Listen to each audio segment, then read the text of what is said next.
Thank you. Good morning. It is my delight to be back with you. I'm grateful that Brian and Pastors Brian and David continue to allow me to come back and spend time with you. Frontline means a great deal to us, to our family, where you kind of helped us transition from life 1 to life 2.0 in a difficult season, and I delight to be able to come back periodically and worship with you. Speaking of Life 1.0, it must have been 20 years ago. I was a recent graduate of seminary and still had the aura of omniscience that hovers about you until real life sort of strips it away violently from you. And I remember I was teaching some introductory Bible class, the undergrad Bible class. I don't remember what it was, but I was sitting in my very sparse adjunct cubicle office thing, and at the door, knock at the door, a young lady from my class, she comes in, sits down across from the desk from me and bursts into tears. And all I could think to myself was, 5 years. I spent 5 years in seminary. They taught me how to translate from Greek and Hebrew. They taught me systematic theology and historical theology, philosophical theology. They taught me ethics. They taught me all of these ecclesiology, how to run a church, all this stuff. Nobody told me there'd be crying 19-year-olds in my office. It's all a waste. Well, she pulled herself together. I couldn't even give her a Kleenex. I'm a guy. Right? All I had was a roll of toilet paper that I'd swiped from the bathroom for my hay fever. Well, she finally stumbled her way forward and came out with this. Professor Grinnell, I don't want to die. Well, that'll put the heart in you crosswise. But she continued on, and it turned out it was something different than I feared. She said, I know that if I die, I'm a Christian. If I die, I'm going to heaven. I know if Jesus comes back, I'm going to go be with him. That's the problem. I don't want to go. I had an inkling of the problem now.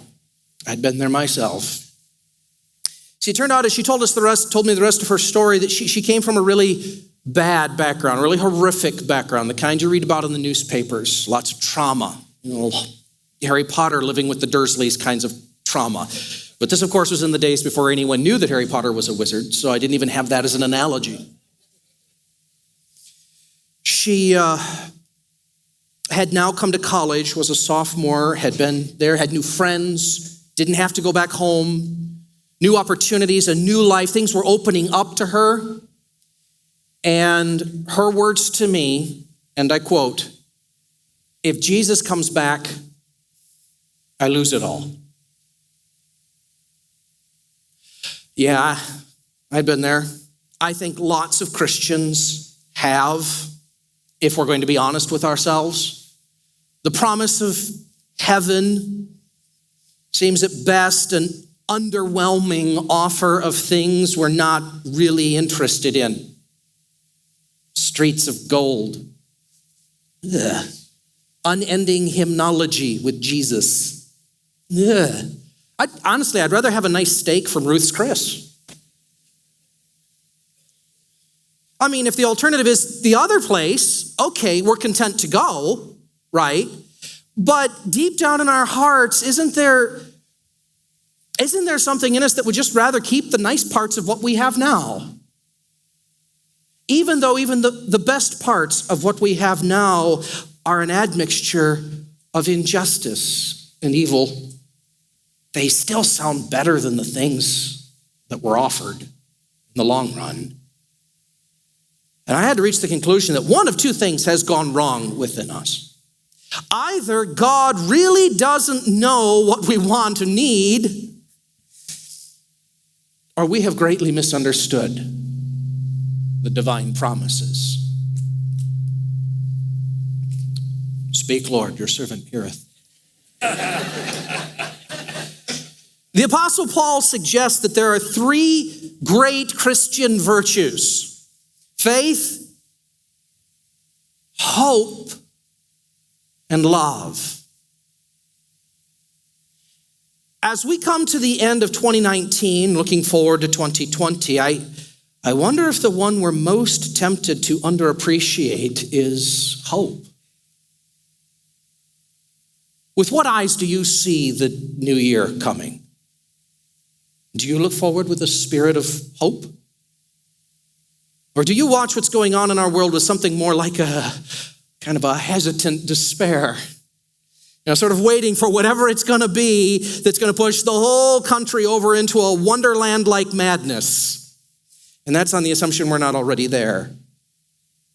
Or maybe in your own private life, the coming year features more uncertainty than confidence. Maybe 2020 arrives more like a threat than a promise. Or maybe even worse, maybe 2020 strikes you as nothing more than a dull continuation of the sorrows and regrets and the losses of 2019. And I wonder, like my student 20 years ago, does Christian hope really offer us anything worth having in this season? Why does Paul make it one of the big three? Why does the Apostle Peter write an entire letter about it to Christians in tough scrapes? As if the Christians' hope was to them something to be longed for. What did they know that we don't? See, when Peter crafted the message of his first epistle, 1 Peter, that's where we're going to spend a good chunk of our time today, he was addressing Christians, possibly Jewish Christians, throughout Asia Minor who were enduring uncertain times just like us. Well, not just like us. Theirs tended to be actual persecution. And probably not even the sort of systematic empire-wide persecutions that would come later. It was probably more very intense, spasmodic, local persecutions. Meaning that Peter is not writing to these Christians who are dealing with issues like impeachments and Senate trials, God help them. He is writing more to, well, look at the people he actually mentions in the letter. Christian laborers struggling under pagan masters. Christian citizens struggling under pagan magistrates. And Christian wives struggling under idiot husbands.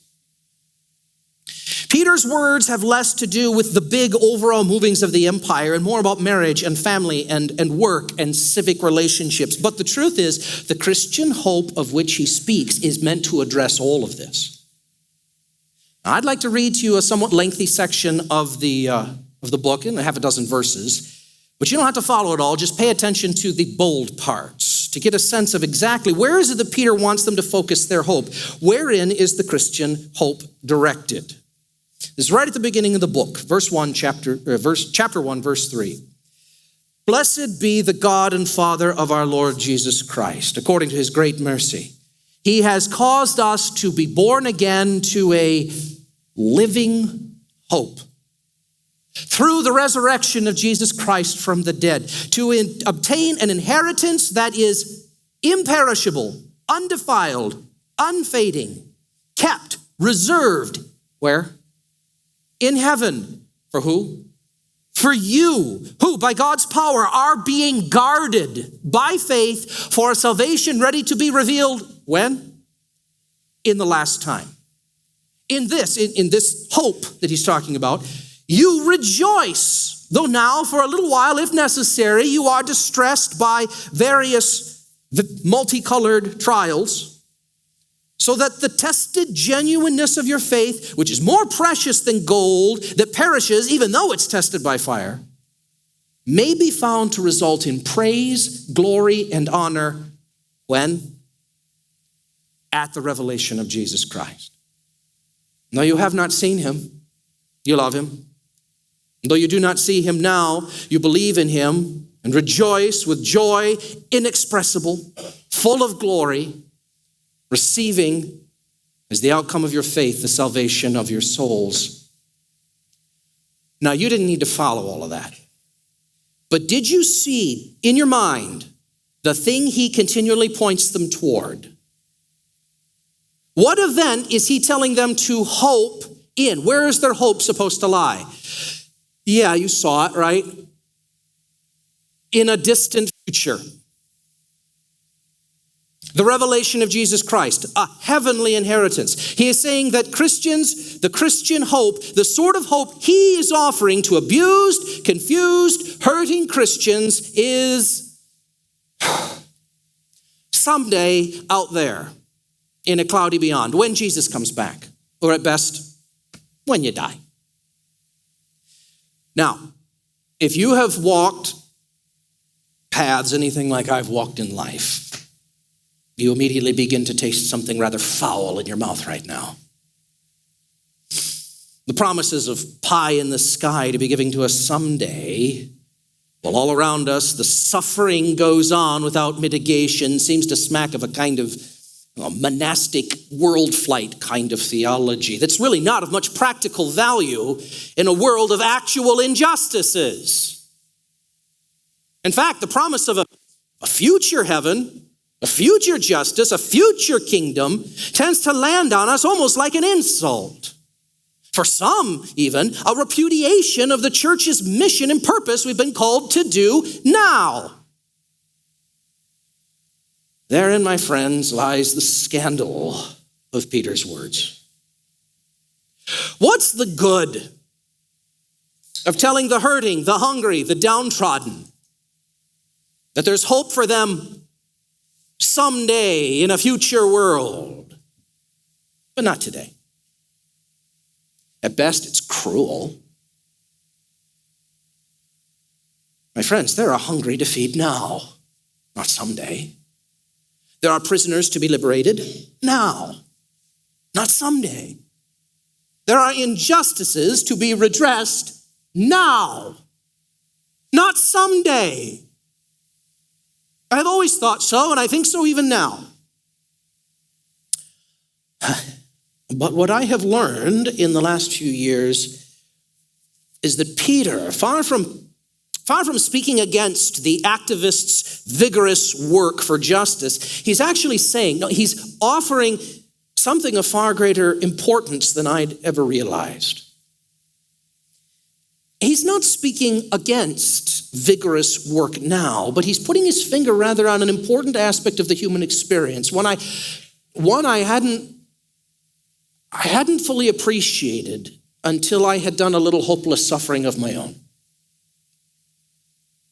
See, I'm a student of history, and theological history, admittedly, but it has caused me to notice a couple of things about the human condition. I've actually reached the conclusion that the act of working against societal evil is really only seriously undertaken by people who have reason to believe they can actually succeed in making a change of some kind.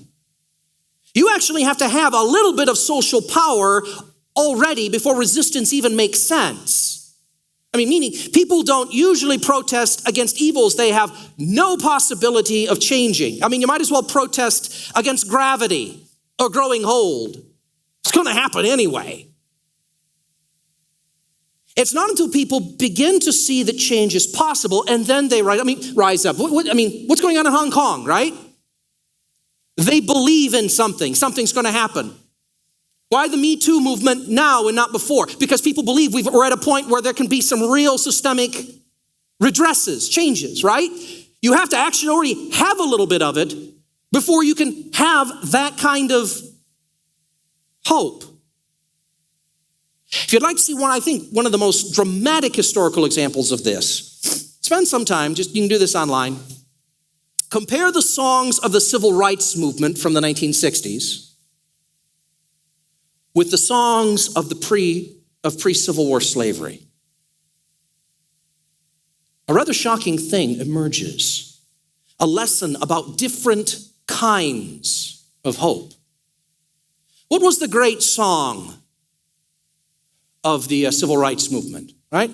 We shall overcome, right? That's a song of people who believe they've come far enough to now see some real change, some real liberation is now a possibility. Now, it's not a guarantee. We may still lose. It may still come to naught, but there's a strong belief that we do not fight in vain.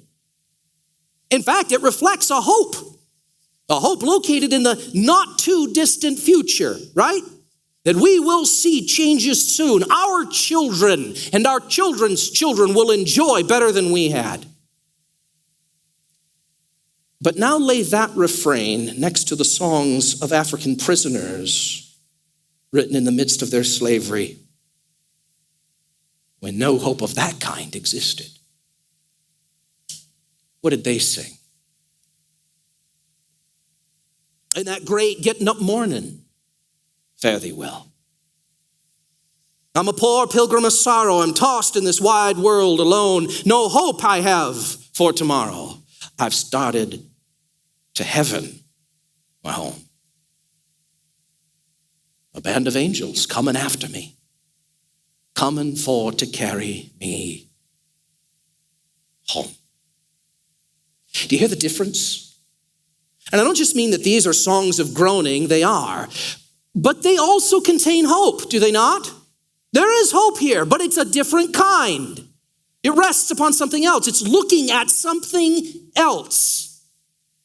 Honestly, it's much more like the hope that Peter speaks of. Hope of a far-off coming day, a day of Christ's return, or barring that, the release that will come with death. It's not a hope that trades on the near future, on promises of abolition and a better future for their children. Why not? Why didn't they sing those kinds of songs? Because there was no hope of that kind to be had. There's a lesson here for us. People who can work for justice now should.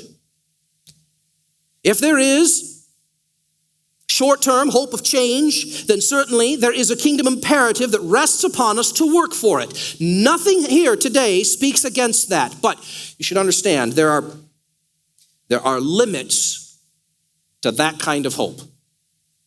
Do you remember President Obama? Yeah, of course you remember President Obama. Do you remember his first campaign message, his first campaign? One word: hope.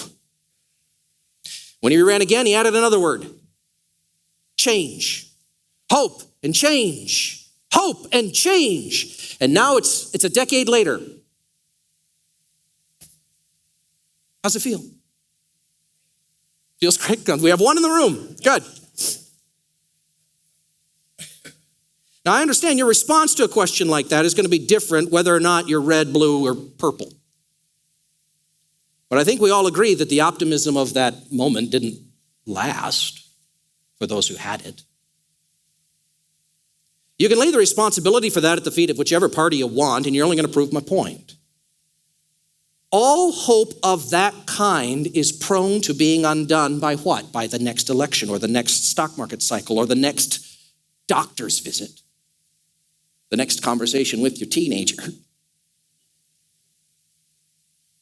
It's just a matter of time. There's always another shoe ready to drop. The reason Peter does not offer hurting Christians that sort of hope, just hoping for a new emperor.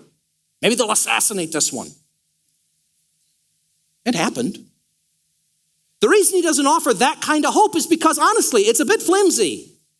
The reason African American slaves did not sing about the possibility of liberation for their children was because there was no reason to think it would happen. Peter does not offer them hope for a new governor or a new political system because he had no reason to expect it. If your hopefulness in the world rests upon better politicians or better laws or a better economy or a better job or better relationships, guess what, my friends? You are setting yourself up for despair. Peter is not writing about optimism. The glass is half full. He is writing about hope. And that's something different. A living, lasting hope that survives and endures in the very midst of the unpredictable surges of human insanity.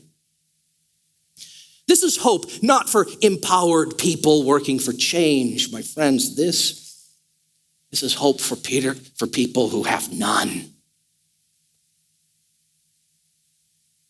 That's where it comes to us today. If you have it within your power to struggle against the brokenness of the world, by all means do so. Don't ever stop working for justice. And if that's where you are this morning, I have nothing to say against you. Carry on. I wish you well. But hang on to what I'm saying, because about April, May, June, you're going to need what I'm telling you. Peter is actually talking to the rest of us. If you've reached a point, and I'm sure many of you have, where you are tempted to despair, either because you look at the news in our world and the problems just seem insoluble, or because of the smaller bondages and failures of your own life, and you can't see a way forward. No hope of ever changing it. You're like C-3PO, right? We're just made to suffer. What is it with you? Could it be financially? The debt has finally hit the point where you're going to have to live to be 200 before you see green in the ledger. The despair of it. Is it relationally, that dysfunctional family or family member that you're just kind of stuck with? There's really no hope of change that. Vocationally, that office full of dead ends and blind corners. Maybe it's the diagnosis. It's so unbeatable that even the doctors shake their heads when they think you're not looking. If that's you today, I have a word for you about Christian hope. I am not inviting you to put your hope in the possible promotion, the possible remission, the return of the prodigal, the requiting of the love interest, the restoration of the friendship or the marriage. If such things happen, praise God for them and steward them well. But sometimes in life, there is nothing to act against. There's no great deed to be done. The situations arise where the only virtuous thing you can do is endure. It is to you that Peter says there is something about the promise of heaven. There is something about the promise of Christ's return. There is something about the promise of the Christian end of the story that has broad enough shoulders to carry you through even the desperate thing you are facing. That's great. But what is that something?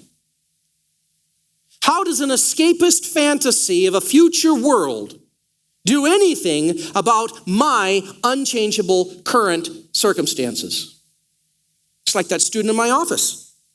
What good is heaven in the face of what I'm dealing with, good or evil? What can the promise of heaven possibly offer that will make sense out of the Procrustean bed of chaos in which I'm forced to sleep? Oh, it's a fair question. It's a good question. It may even be the right question. Anything like a complete answer to it would take a flock of sermons. But here in the twilight of this one, I want to draw your attention to one thing, one aspect of this promise that has helped me make sense of even some of the self-inflicted chaos of my own journey. I know not all of you will find it compelling, but there are some of you that need to hear it. And it is this: the power of this future hope is that it has the power to change the past. Yeah, I did say that. The power to change your past.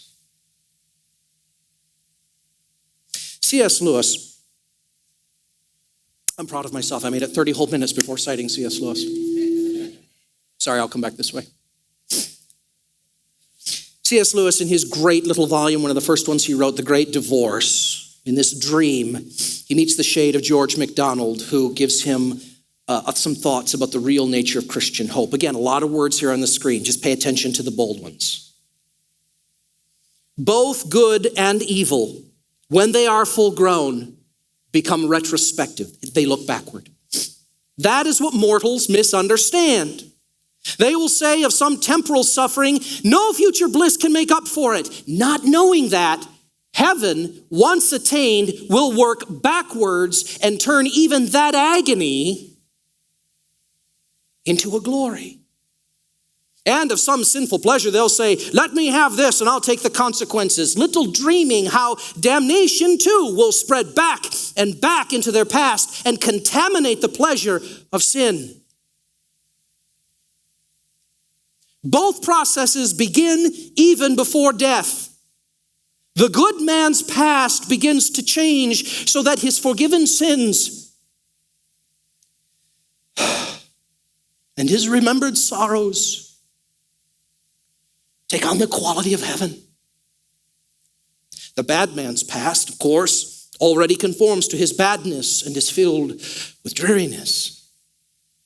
And that is why, at the end of all things, the blessed will say, we have never been anywhere but heaven. And the lost, we were always in hell. And both will speak truly. These may be some of the most important words ever written to persons like you and me. People who stagger, limping through life with wounds from which they cannot heal, burdens which you cannot bear, battles you cannot face, or losses you cannot carry. What the promise of heaven actually says to us, once we put aside the silliness of golden harps and angelic wings, is that the final meaning of all of these events has not yet been written. See, God alone knows things as they are.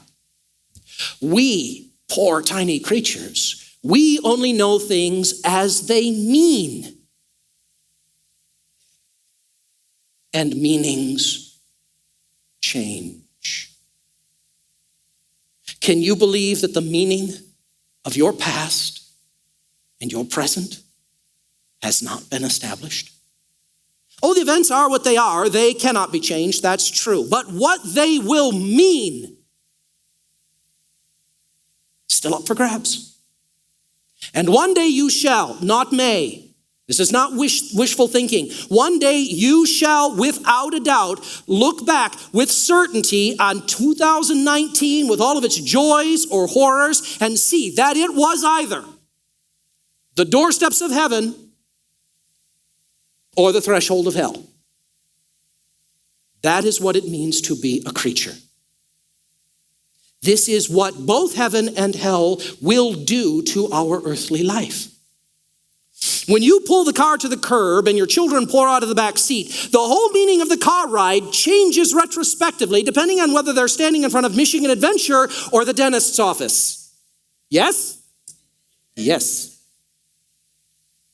Heaven and hell are not merely our journey's end, but that which will determine finally what the journey meant. They will change the meaning of our past. Because, my friends, the past is not yet written. It's changeable. It changes all the time. You don't believe me? Go try to watch an episode of The Cosby Show now with what you know. Different, isn't that? It's changed. But that's a bad example. That's a tragic example. Would you like to hear a good one? Oh, good, because I'm going to give you one. Remember this guy? Wow, he's famous for something. In 2005, Tiger Woods won his 4th Masters title, and by 2008 had won a total of 13 major championships. Solid contender for the GOAT of golf. And then, as you know, his life fell apart. How do you translate? Well done. Extramarital affairs, divorce, arrest for substance abuse, conviction of reckless driving. It's followed by injuries, multiple surgeries. He should have been done. In every way and form, he should have been done. And yet, do you know what his 2019 consisted of? Do you know what happened to him this year after 10 years of nothing? His 5th master's title. Which championship do you think means the most to him? Why? Don't draw the wrong lesson here. The point here is not about hard work. Yes, Tiger Woods worked his assets off trying to make good decisions after he made bad ones. That is a good lesson. We too need to work as hard as we can against evil. That's true, but it's not the point here today. This is an illustration, and I want to be clear about its meaning. In Tiger Woods' own tiny little universe, can you see what standing on the green, holding his 5th Masters victory means after all of that failure that was his journey of the last 10 years? Can you imagine how it changes the meaning of those dark years? How it begins to redefine and reinterpret them? This isn't me. These are the newspapers. This is what they said about him. The man is who he is now because of them. Honestly, friends, this is just golf. The man walks around hitting a little ball with a stick for a living. A nice walk ruined. If something of such ultimate significance has the power to undo in some small but meaningful way the sense of great sorrow that all of those suicidal choices meant to him, how much more will the glory of heaven overturn the sorrows of 2019? Neither Peter nor I are telling you to place your hope in the new year. We are not such fools. Truth is, you may have some hellacious paths to walk in 2020. I can't know that any more than Peter could promise a more benevolent emperor. The point is, to Christian hope, it makes no difference. I mean, it does in the sense that none of us enjoy pain. But nothing you have endured in 2019 or you dread in 2020 can in any way threaten the promise that you shall see these events in a different light. You will endure them and one day discover in them a meaning that gives life, that is life to you. The lesson of Christian hope is that it is not a hostage to circumstance. That longing that beats in your breast and has for as long as you can remember, for a world that is right, for that the world must have a meaning to it. My friend, it's not a mistake. It's not a distraction. It's not a trick of biology. It's actually a clue to the nature of the universe. It's a gift from your Creator. Embrace it. Embrace the longing. Even so, come quickly, Lord Jesus. It will teach you the meaning of Christian hope. Even give you joy in the midst of your struggles. Because whatever 2019 consisted of, whatever promises or threats 2020 offers,